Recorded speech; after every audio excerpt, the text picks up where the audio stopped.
கொரியாவில் March first movement இயக்கம் தொடங்கப்பட்டது.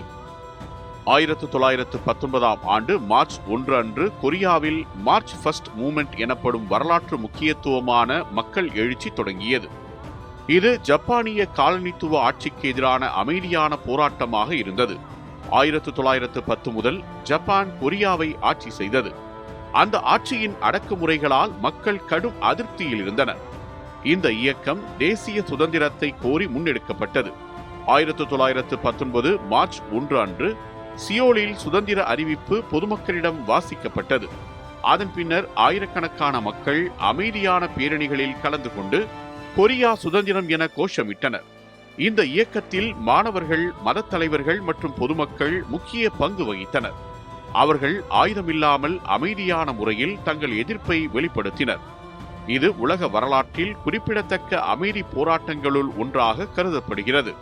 ஆனால் ஜப்பானிய அதிகாரிகள் இந்த போராட்டத்தை கடுமையாக ஒடுக்கினர்.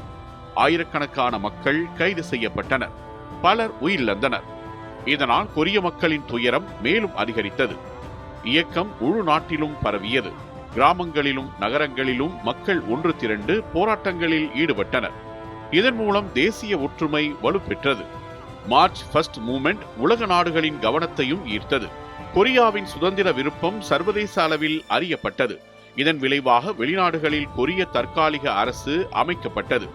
மொத்தத்தில் 1919 மார்ச் 1 இயக்கம் கொரியாவின் சுதந்திர போராட்ட வரலாற்றில் ஒரு திருப்பு முனையாக அமைந்தது. இது பின்னர் 1945ஆம் ஆண்டு கொரியா ஜப்பானிய ஆட்சியிலிருந்து விடுதலை பெறும் வரை மக்களுக்கு உற்சாகத்தையும் நம்பிக்கையையும் வழங்கியது. இன்று வரை இந்த நாள் கொரியாவில் தேசிய நினைவு நாளாக கடைபிடிக்கப்படுகிறது.